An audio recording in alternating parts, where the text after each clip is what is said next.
स्वामी जी के परम सेवक हुए तानसेन। तानसेन का नाम तो सबने सुना ही है, मधुर गायक हुए।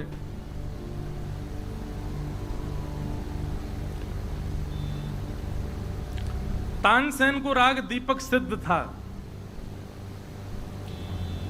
और वो जैसे ही राग दीपक गाते थे, उनके दीपक राग को सुनते ही दीप जो थे वो प्रज्वलित हो जाते थे।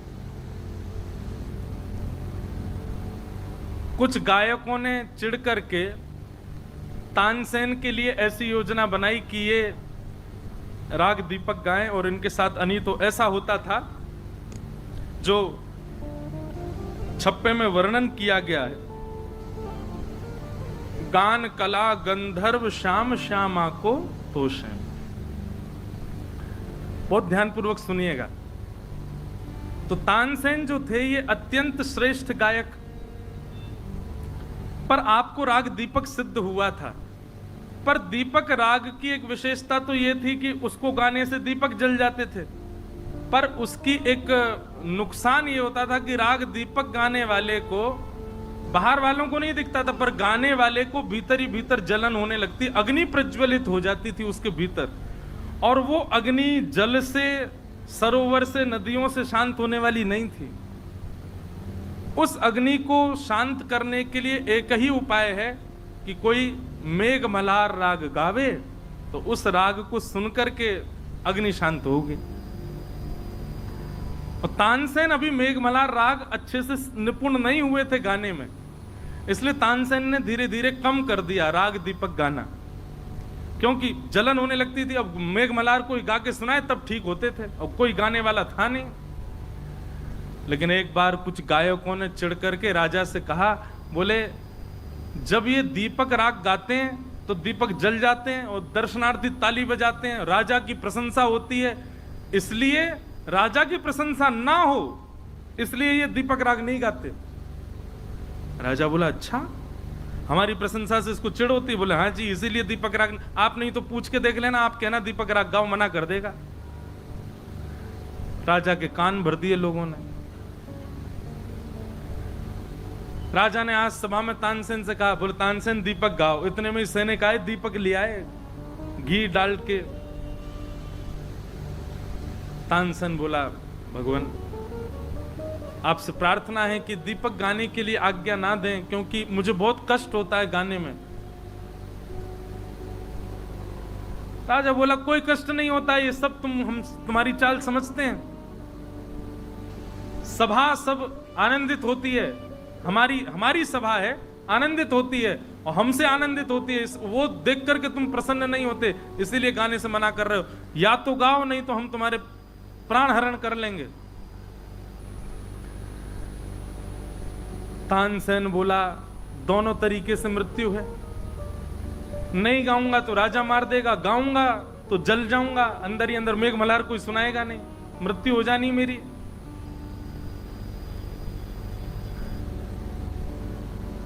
तानसेन पहले भी ब्रजमंडल आ चुका था, तानसेन पहले भी ब्रज में आकर के सेवा कर चुका था, पर स्वामी जी से अभी तक उसकी भेंट नहीं हुई थी।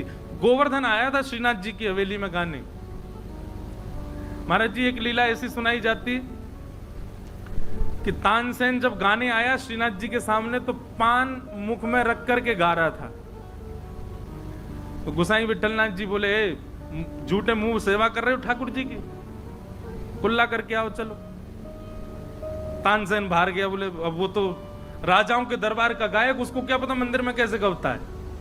गया, बाहर जाकर के कुल्ला आदि करके आया, बढ़िया उसने सब स्वच्छ होकर के आया। फिर उसने जब गाना शुरू किया तो भीतर खड़े श्रीनाथ जी झोंके लेने लगे, नींद आने लगी ठाकुर जी को। तो गोसाई विठलनाथ जी भीतर गए, बोले जय जय कहा भय हो? बोले पहले बढ़िया गा रहो, अब तो जन कहा रहे करो, मुझे तो आनंद ही ना आ रहा।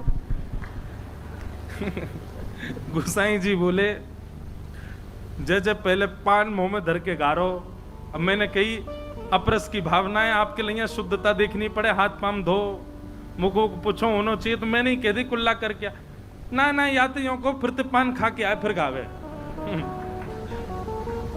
गोसाई जी ने पर्दा क्यों, जय हो। ये सबरे नियम हमारे काजी बनाए हुए हैं, अपरस करो, हाथ खासा करो, शुद्धता रखो, न्यो कपड़ा पहनो, और ये नहीं होना चाहिए, ये नहीं होना चाहिए। और यहाँ करवे में या के काजे, अब देखो या तो कभी चलो जाए, और यदि गानो चारो पान खा के आए पहले। गुसाई जी बाहर आए, तानसेन बोलो चीजे जे आज्ञा, बोले तुम पान खा के आओ। बोले आप तो मना कर रहे थे, झूठे मुंह नहीं, अब खाया हो कोई बात नहीं। 2 पान दबा के आयो, जैसे ही राग गाने शुरू किए सीना जहां, अब आ रहा, अब बढ़िया लग रहा हूं। तो भैया बड़ो नवीलो ठाकुर है, जन कौन को कौन सो गुण बढ़िया लग जाए। हम नहा धो करके अपरस में खिचड़ी बना दे तो पावे ना हमें, और कर्मा भाई बिना नहाए धोए बना दे, बाकी खावे काजे दौड़े चले हमें। न जाने कौन से गुण पर दया निधि रीझ जाते। ठाकुर जी की लीला भैया कब कौन से कहां रीझ जाए कुछ पता नहीं। तो तानसेन, सब लोग सावधानी से सुनो। तानसेन ने जैसे मन में सोचा कि नहीं गाऊंगा तो राजा मार देगा, और गाऊंगा तो दीपक राग गाने से जो ज्वलन होगी उससे मर जाऊंगा, इससे बढ़िया तो गा के मर जाता हूं। और उसने जैसे ही दीपक राग गाना प्रारंभ किया, महाराज यहां दीप प्रज्वलित होते जा रहे हैं, एक एक करके दीप जलते जा रहे हैं। समाज बैठा है, सब करताल बजा बजा करके जय जयकार कर रहे हैं। राजा भी बार बार अपनी ताल ठोकता, हाँ आनंद आ गया, मेरी सभा में आज रौनक लग गई। पर तानसेन लाल पड़ गया, फोड़े होने लगे शरीर पर, गला बिल्कुल उसका अवरुद्ध होने लगा, नेत्रों से आंसू गिरने लगे, भीतर ज्वलन होने लगी उसको, मानो किसी ने अग्नि प्रज्वलित कर दी हो। तानसेन गा करके वहां से दौड़ा, अरे भैया जल गए हो, अरे भैया जल गए हो, कोई बचाओ कोई बचाओ, अरे राग मल्हार गाओ, मुझको जलन है रही है, जल्दी कछु कृपा करो। अब यहां 2 कथा आती हैं कि तानसेन ब्रज की ओर दौड़ा, और एक कथा ऐसी आती है कि तानसेन ओरछा की ओर दौड़े। 2 भाव आते हैं, ध्यानपूर्वक सुनना। अब जो भी भाव हो, गति तो हरिदास जी हैं। तानसेन दौड़ा तो तभी कहते हैं कि एक जगह तानसेन जाकर के गिर पड़ा, तो वहां एक कन्या ने तानसेन के जब अंग के भावों को देखा और उसकी विचलनता को देखा, वो समझ गई कि इसने राग दीपक गाया है, और ये तब तक ठीक नहीं होगा जब तक मेघ मल्हार नहीं गाया जाएगा। वहीं बैठ करके मेघ मल्हार गाना प्रारंभ किया। घने बादल आ गए, आकर के तानसेन के ऊपर गरजने लगे, बरसने लगे।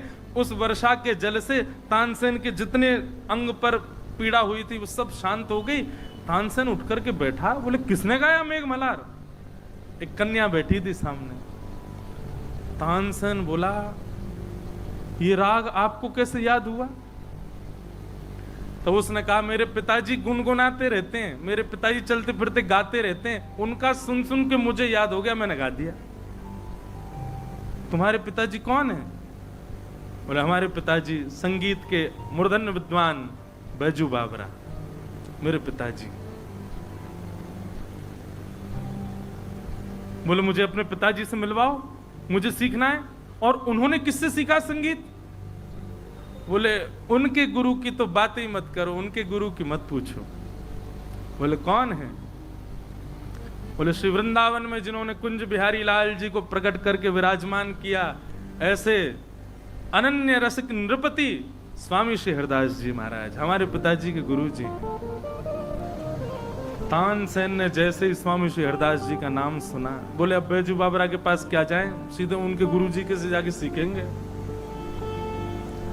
इतनी सुंदर लीला है तानसेन की स्वामी जी के साथ में। आज महाराज जी एक तानसेन का पद भी गाऊंगा मैं। अष्ट छाप के गाए, सरस माधुरी जी के गाए, रसिकन के गाए, आज एक तानसेन का पद सुनाएंगे। जो स्वामी जी की कृपा से उसको दृष्टि प्राप्त हुई। तानसेन के पद भी ताल में नहीं गप पाएंगे, लेकिन फिर भी मैं प्रयास करूंगा गाने का।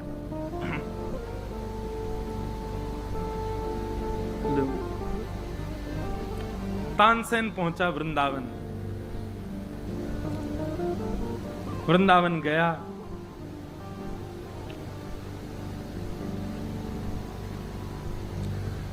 सामने जाकर के स्वामी श्री हरिदास जी महाराज को प्रणाम किया और प्रणाम करके उसने अपना परिचय प्रदान किया। बोले भगवान मैं तानसेन हूं, गायन की सेवा करता हूं दरबारों में, राजाओं के यहां।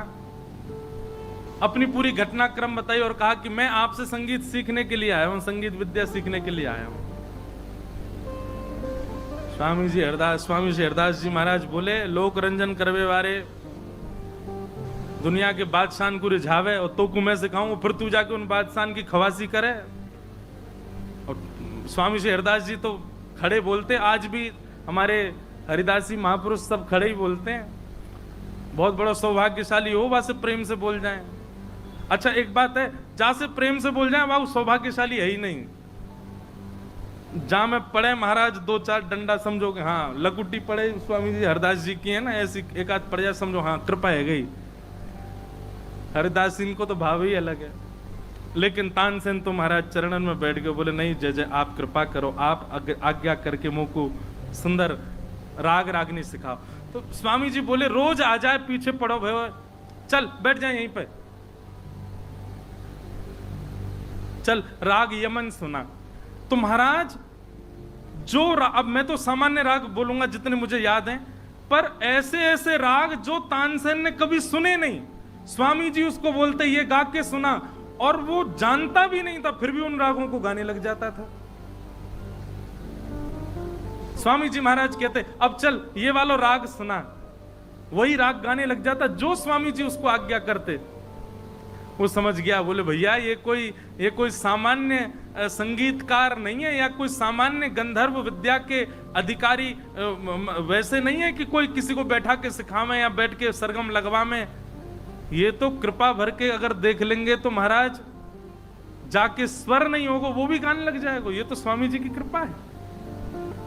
और स्वामी जी ने ऐसे ही बोल बोल करके चल अब ये राग सुना, अब ये राग सुना, अब ये राग सुना, जो राग को नाम लेते तानसेन गाने लग जाता।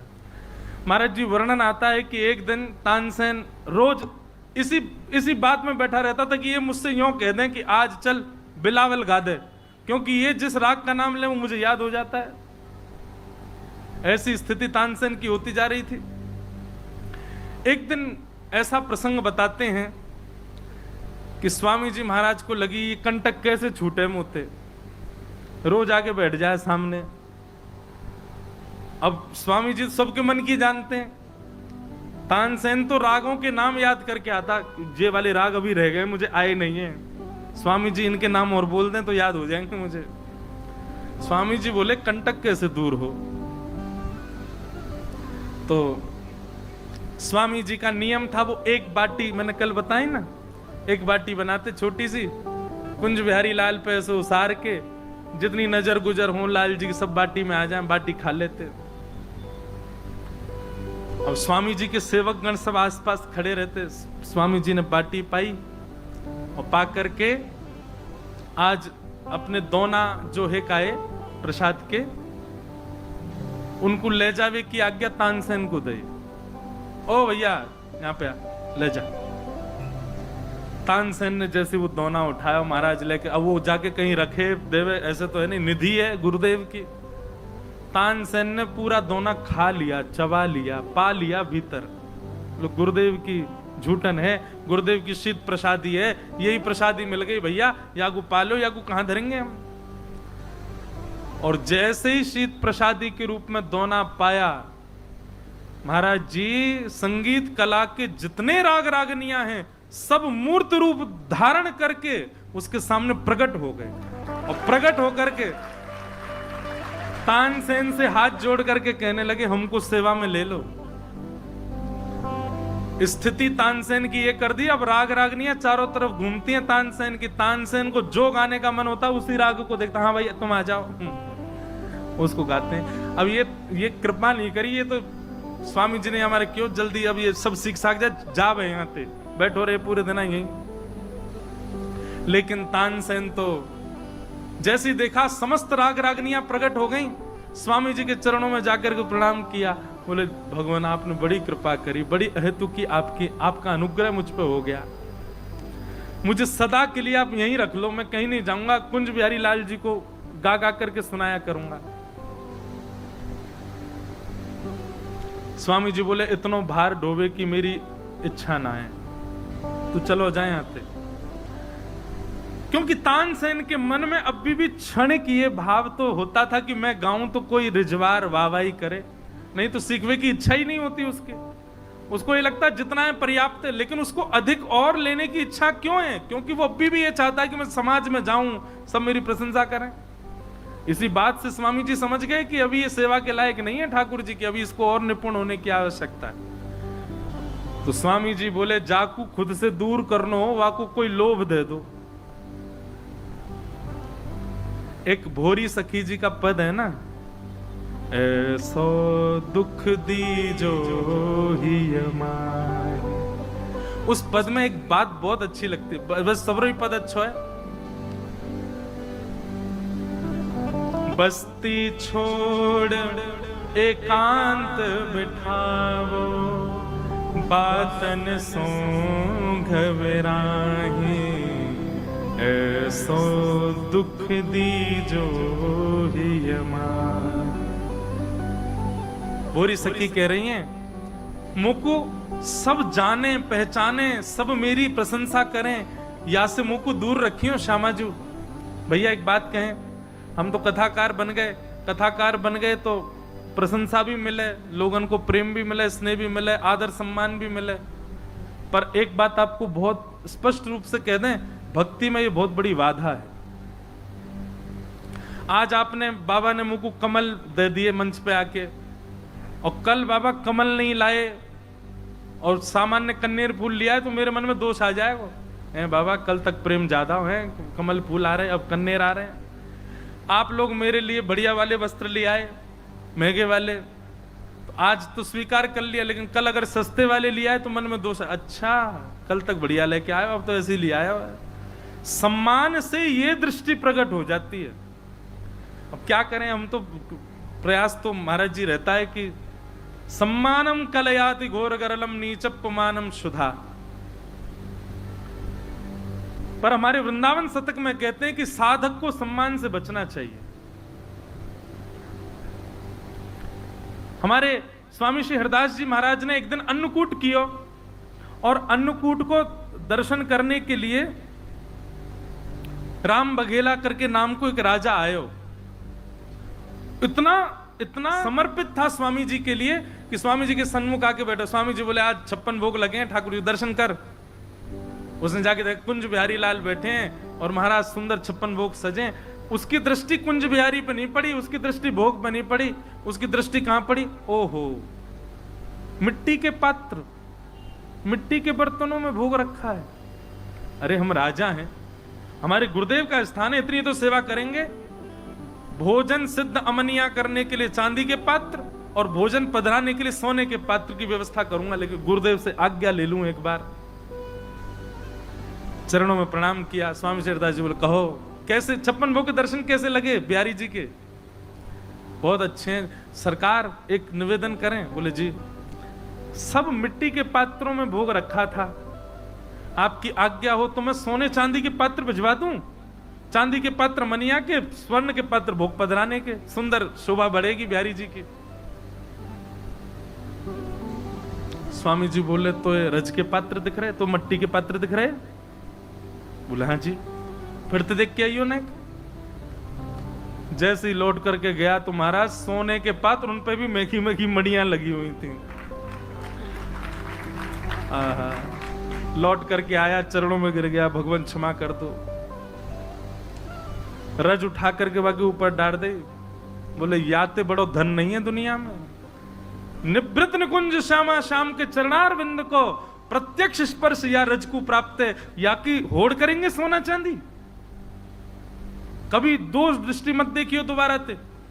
और ये कोई सेवा करने की जरूरत नहीं, स्वामी जी तो ऐसे ही कर देते, सम्मान से, वस्तुओं से, सबसे परे रहते। लेकिन कोई दिख जाता कि सम्मान वस्तु का आदि है तो स्वामी जी उसको भी दूर कर देते। आज भी तटीय स्थान में नियम है, तटीय स्थान के भाव देख करके आपके मन में आ गया कि महाराज जी मुझको अंगीकार करो, मुझको दीक्षा दे दो, दीक्षा दे देंगे, लेकिन आपने कही सेवा में रख लो, नहीं रख सकते। मुझसे महाराज जी बात करें तो यूं कहें, अरे लाला बड़ो प्रपंच चल रहा है, इस संसार के सब व्यसन भोगन को करवे वारे, और बता यार शुद्ध स्थान पर रहेंगे कितने दिना मन लगेगा? यहाँ तो बिजली ना, यहाँ तो पंखा ना, यहाँ तो लाइट ना, यहाँ तो फोन नहीं, कैसे रहेंगे? 2-4 दिन को आकर्षण है, या हमारे मैं तो आ नहीं ना दूं, कोई को ना रखे महाराज जी। एक बार एक व्यक्ति ने राजभोग की सेवा करी तटीय स्थान में, तो तटीय स्थान में सेवा करने के बाद में जो सेवा लगी थी धनराशि वो लेकर के गया महाराज जी के, अभी वर्तमान महाराज जी जो विराज रहे, उनके चरणन में सेवा रख के बोलो, महाराज जी आज हमारी तरफ से सेवा थी, पर कल की सेवा में भी हम आए थे, कल किसी और की थी, कल का भोजन ज्यादा अच्छा था, आज का बढ़िया इतना स्वाद नहीं था कल वाला।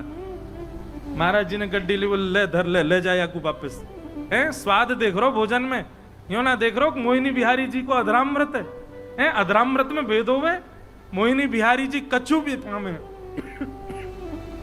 वो सब भोग है।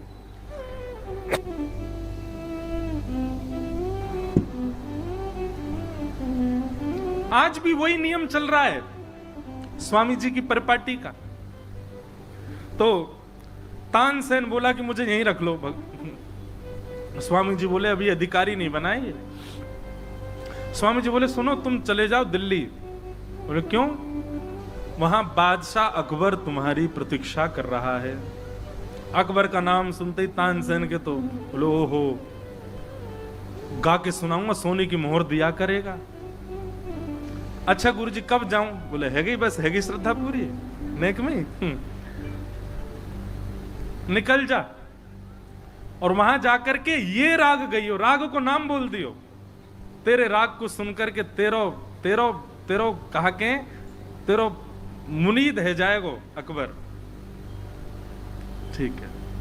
तानसेन तो तुरंत प्रणाम करके क्षण भर भी नहीं रुको, तुरंत भाग गया दिल्ली। स्वामी जी तो सबके हृदय की जाने। तानसेन गया, जाकर के अकबर को जैसे ही वही राग सुनाया जो स्वामी जी ने कहा। अकबर तो बड़ा रिजवार खूब सुनता था, वो तो उसने ऐसा स्वर सुना ही नहीं। महाराज सिंहासन से उठ करके आके खड़ा हो गया, तानसेन जी के सामने आकर के बोला मेरे नवरत्नों में मैं आपको शामिल करता हूं। क्या गाते हैं आप! मुझे लगता है पूरे ब्रह्मांड में, इस त्रिलोकी में आप जैसा गाने वाला नहीं। अब उसकी तो उर्दू भाषा रही होगी, हम तो ऐसे ही बोलेंगे। और उसने जो भी बोले वो शब्द, लेकिन तानसेन को तभी स्मृति होने लगी अपने गुरुदेव की। बोले देखो आप हमारी गायकी की प्रशंसा करो, सब कहो, सब अच्छी बात है, पर इस पृथ्वी पर सबसे अच्छा गायक ऐसा तो बिल्कुल मत कहिए। अकबर बोला मैंने पूरे भारत के गायकों को सुना है, मुझसे अच्छा श्रोता कोई नहीं होगा, तुम्हारे जैसा स्वर मैंने सुना ही नहीं है आज तक। तानसेन जी बोले अभी आपने हमारे गुरुदेव स्वामी श्री हरदास जी को नहीं सुना। हमारे गुरुदेव का स्वर सुन लोगे तो आप ये बात कभी नहीं बोल सकते। वहीं एक पात्र में जल था, एक बड़ा पात्र था, उस पात्र में उंगली बोर के निकाली, बोले इसमें जो बिंदु आई है ना, मेरी गायकी तो इसके समान है, मेरे गुरुदेव की गायकी तो विशाल सागर के समान है, अद्भुत गाते हैं। अब अकबर तो बादशाह है जहां पना, वो तो वैसे ही आगे, अच्छा चलो गुरुजी को बुलवाओ अपने को। तानसेन मुस्कुराने लगा, वो कभी नहीं आएंगे। वो क्यों नहीं आएंगे? बादशाह बुलाएगा, जहां पना बुलाएगा, वो नहीं आएंगे। बोले आप बादशाह एक देश के हो, वो जिस बादशाह को लिए बैठे हैं वो पूरे त्रिलोकी का बादशाह है, ब्रह्मांड का बादशाह। और महाराज बड़े राजाओं की सेवा में रहने वाले छोटे मोटे गांव के राजाओं के पास नहीं जाते। ब्रह्मांड का राजा बैठा है हमारे गुरुदेव के पास, वो आपके पास क्यों आएंगे? कभी नहीं आ सकते। अकबर की तो अब रट लग गई, जब भी मिले तानसेन से, मुझे स्वामी जी हरदास जी का स्वर सुनना है, मुझे उनका स्वर सुनाओ, मुझे उनका। बोले उसके लिए तो आपको वृंदावन जाना पड़ेगा, और वृंदावन जाने के लिए आपको अपना राज स्वरूप त्यागना पड़ेगा। इतना आदी हो गया स्वर सुनने का, उसने स्वीकार कर लिया मैं राज स्वरूप त्याग कर दूंगा, लेकिन मुझे स्वामी जी का स्वर सुनाओ। तो बोले फिर राज स्वरूप त्यागना पड़ेगा तो क्या पहनना पड़ेगा मुझे? वो तानसेन बोले झांपना क्षमा करना, गुस्ताखी, आपको मेरा दास बन के चलना पड़ेगा, मेरा खवासी बन के चलना पड़ेगा। बोले मतलब? बोले गायकों के साथ में पीछे तानपुरा वाले बैठे रहते हैं, तंबूरा उठा के चलते हैं, आपको वो बन के चलना पड़ता, तब तो स्वामी जी सुनाई देंगे, नहीं तो नहीं। अकबर ने एक रात सोचा, दूसरे दिन बोला ठीक है तैयारी, क्या किसी को पता थोड़ी चल रहा है, मैं तंबूरा उठा के चल दूंगा, सुना दो।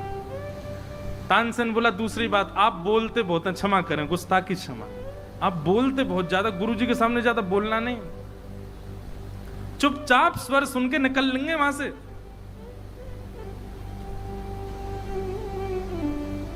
अकबर मन में सोचने लगा पहले तो नहीं बोलूंगा, लेकिन जाते जाते बता तो जाऊंगा कि झांपना हूं मैं। अरे पता चलेगा कि झांपना आया तो अपने आप ही आनंदित हो जाएंगे। स्वामी जी की स्थिति को कौन जाने। अकबर आया, मथुरा तक तो सेना लेके आया, मथुरा में अपनी सारी सेना छोड़ी, अपना पूरा रूप बदला, बिल्कुल महाराज दीनहीन से वस्त्र पहन लिए, तंबूरा उठा के तानसेन के पीछे दास बन के चल रहा है स्वामी जी का स्वर सुनने के लिए। निधिवन राज में प्रवेश हुआ, स्वामी जी अपने मानसी में विराज रहे थे, तो तानसेन आदि कुछ लोगों को अंदर प्रवेश था, बाकियों को बाहर ही रोक दिया गया। अकबर को रोक दिया, तुम यहीं रुको, तानसेन जी आप जाओ भीतर। अकबर की आंखें चढ़ने, तानसेन बोले नहीं, आप खवास बन के आए हो मेरे, वैसे ही रहो, कोई नहीं, ये रोकेंगे आपको, कुछ कहें भी सुन लेना। झांपना सोच रहा, कुछ नहीं, कल लें, जाते जाते सबको बता के जाऊंगा झांपना हूं मैं, सब क्षमा मांगेंगे फिर मुझसे। भीतर तानसेन पहुंच गए, जाकर के प्रणाम किया, मानसी निवृत्त हुए। स्वामी जी तो सबके मन की जानते हैं। स्वामी जी समझ गए कोई आया भी है साथ में और स्वर सुनने आया। स्वामी जी ने कहा तानसेन सेवा करो, कुंज बिहारी को कुछ गा के सुनाओ। तो तानसेन ने गाने के लिए कहा कि साथ में एक सेवक आया है तंबूरा बजाने, आपकी आज्ञा हो तो बुला लूं भीतर? हाँ बुलाओ उसको भीतर बुलाओ। बादशाह अकबर पीछे तानसेन के बैठा, हाथ में लिए तंबूरा बजा रहा है, स्वामी जी सामने बैठे हैं। तानसेन ने गाना प्रारंभ, तानसेन जानता है कि मैं प्रत्यक्ष नहीं कह सकता कि कुछ गा के सुना दीजिए गुरुदेव, इसलिए तानसेन ने ऐसा गान किया कि गान में त्रुटि करने लगा, गान में स्वर बिगाड़ने लगा। और क्षमा करें, हम आपके लिए तो ऐसी कोई विधान नहीं है, पर जो लोग नियम से संगीत सीखते हैं, नियम से संगीत का रियाज करते हैं, अलाप लगाते हैं और गायन करते हैं, यदि वो अपने गायन में त्रुटि करते हैं तो उनको पाप लगता है। अब वहां तो ऐसा कहा कि ब्रह्म हत्या समान पाप लगता है स्वर में त्रुटि करने पर। तानसेन ने जैसे स्वर बिगाड़ा, स्वामी जी क्रोधित हो गए, क्या गाते हो, यही सीख रहे हो सब दरबारों में गा गा करके, और ये झांपनाओं के और ये बादशाहों के और ये इनके यहाँ रह रह करके सब बिगड़ गया तुम्हारा खान पान सब। और महाराज चार सुना दी बादशाह अकबर को, बादशाह वहीं बैठा था, जोर जोर से तंबूरा बजा रहा है। तानसेन बोला क्षमा करें भगवान, आप कुछ सुना दीजिए। सीधे कहो सुनने आए हो? जी भगवान सुनने आया। स्वामी श्री हरदास जी महाराज ने कही तंबूरा नीचे धर दे तू अपनो, और अपनी वीणा लेकर के जैसे ही स्वामी जी ने एक स्वर अलापा है, महाराज वो स्वर अलाप करते ही ऋतुएं एक साथ आकाश में प्रकट हो गईं। झंकार ऐसी कि महाराज कण भी उठने लगे ब्रज के, और जगह जगह के वनचर जीव आ करके चारों तरफ से घेर करके बैठ गए। सुंदर शीत ब्यार बहने लगी, सब कुछ अनुकूल वातावरण जैसे होने लगा। सूर्य चंद्र एक साथ आकाश में प्रकट हो गए। अद्भुत का एक स्वर लगाने पर यह स्थिति हो गई। बादशाह के तो नेत्र बंद हो गए, स्वर सुनते ही वो तो श्रोता बहुत ऊंचा था, एक स्वर सुनते ही वो तो भूल गया कि मैं खवास बन के आया हूं, मैं तानपुरा उठाने वाला बन के आया हूं, सब भूल भाल गया। स्वर सुनते ही उसके मुख से निकला वाह वाह वाह वाह वाह वाह, और जैसे ही उसने वाह वाह करी, स्वामी जी तुरंत मौन हो गए। बोले कौन है ये, कौन आया तेरे साथ में? भगवान क्षमा करें, क्षमा करें, बादशाह हिंदुस्तान अकबर वो आया है।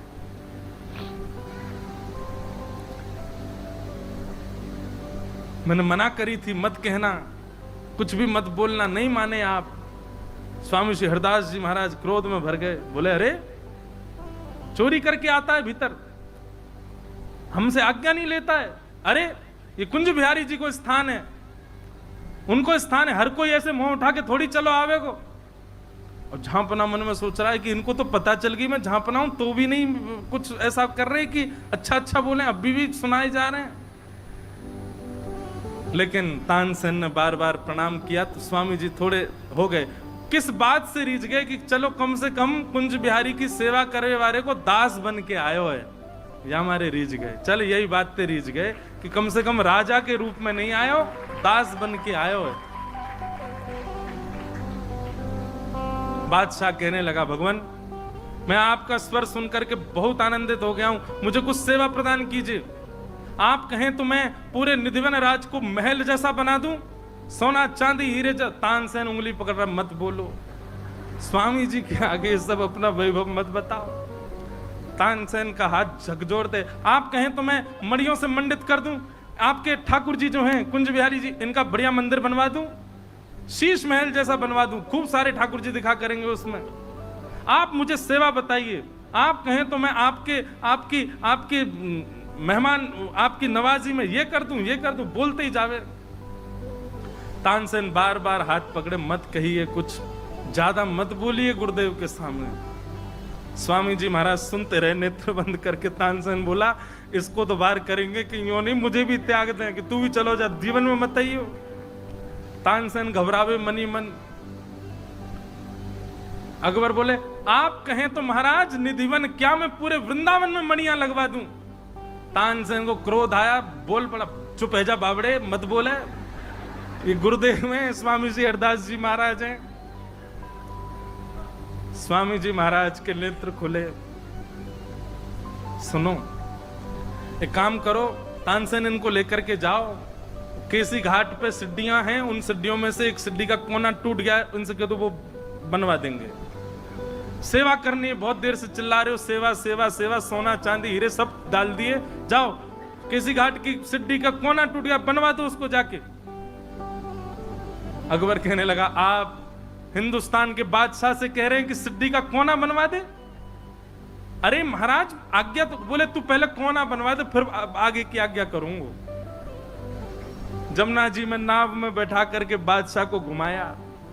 महाराज स्वामी जी ने ऐसी दृष्टि कर दी बादशाह अकबर की कि संपूर्ण वृंदावन मणिमंडित दिखाई देने लगा। संपूर्ण वृंदावन में स्वर्ण चांदी के ऊंचे ऊंचे महल दिखाई देने लगे।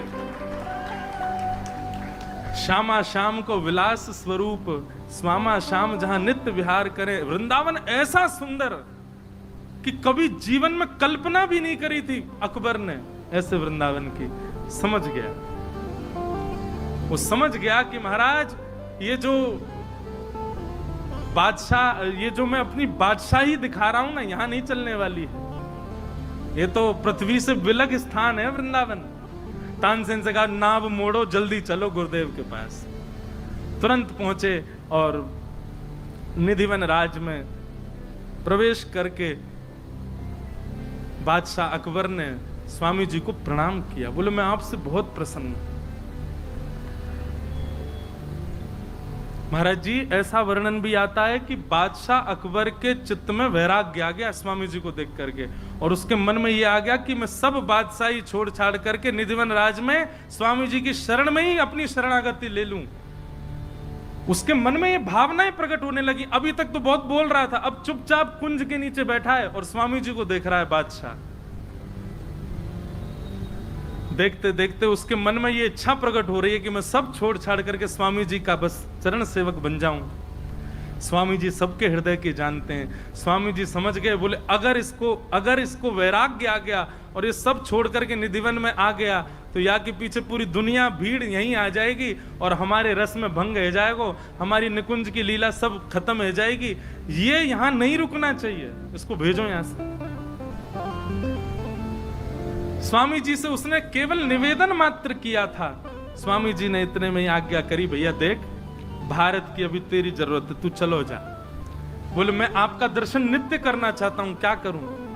आगरा से एक चित्रकार बुलवाया और महाराज जी पूरी पृथ्वी पर भूमंडल को स्वामी श्री हरदास जी का सबसे पहला चित्र बनवा करके अकबर ने प्रदान करवाया। स्वामी जी का चित्र बनवाया, स्वामी श्री हरदास जी का चित्र बनवा करके अकबर लेकर के गया और जहां वो बैठ के अपना रोज का नित्य कर्म जो भी वो करता था वहां स्वामी श्री हरदास जी का चित्र लगवाया। 5 चित्र थे अकबर के पूजा गृह में। एक अनन्य रसिक नृपति स्वामी श्री हरदास जी महाराज, दूसरे गोस्वामी श्री तुलसीदास जी महाराज, तीसरी भक्तिमती श्री मीराबाई जी महाराज, मीराबाई जी, और श्री भक्तिमती रत्नावती जी और पूज्यपाद श्री जीव गोस्वामी जी महाराज। ये 5 चित्र अकबर के पूजा कक्ष में थे। इसीलिए आज मैं जैसे महाराज जी मंच पे आयो, मैं आते भक्त नामावली देखने लगा। भक्त नामावली में अकबर का भी नाम है, अकबर का भी नाम दिया गया। कल गाएंगे तो अकबर का भी नाम भक्त नाम भगवत रसिक देव जी ने वहां पर अकबर का भी नाम भक्तों के बीच में रखा। क्यों? बोले कि कुछ भी हो, भले ही वो बादशाह था, मुगल था, म्लेच्छ था, जो भी था, पर रसिक जनों में उसकी निष्ठा थी। स्वामी श्री हरदास जी ने उस पर कृपा की थी, इसलिए उसका नाम लिखा गया। महाराज जी कभी कभी लगता है कि निश्चित ही पूर्व जन्म का कोई भगत ही होगा, अपराध के कारण म्लेच्छ बना और वो जो भी, और अपनी भक्ति के कारण बादशाह बना। बचा कुचा शेष जो इसके जीवन का भाव रह गया था वो स्वामी श्री हरदास जी ने कृपा करके इसको पूर्ण कर दिया। इस प्रकार कृपा हुई।